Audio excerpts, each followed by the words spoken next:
There's a reason why Indian soldiers are known as some of the bravest in the world. In 1942, the Japanese launched a massive invasion, sweeping through Burma and threatening British India. The British forces, overwhelmed and retreating. But then, the Indian Army stepped in. During World War II, when Britain was losing to Japan, the British trained 25 lakh Indian soldiers, making it the largest volunteer force in history, and they fought for Britain. In 1944, Japan launched its deadliest attacks, the battles of Imphal and Kohima.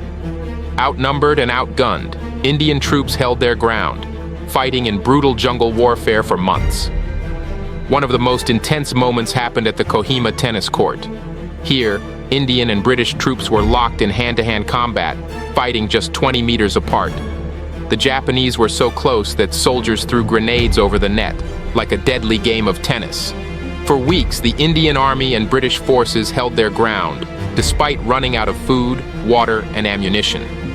As Japan pushed through Asia, which was mostly British territories at the time, they came dangerously close to India. To stop them, Britain deployed Indian soldiers to key locations, Manipur and Nagaland, because these regions were vital for Britain's supply routes. Japan launched Operation Yugo to capture them, leading to two fierce battles, Imphal and Kohima. In both battles, Indian soldiers shocked the Japanese army with their strength and bravery. Against all odds, the Indian Army crushed Japan's advance, marking Japan's first major defeat on land in World War II. This victory didn't just save India, it stopped Japan from pushing into British territory and turned the tide of the war in Asia. The heroism of Indian soldiers in these battles is why they are remembered among the bravest warriors in history.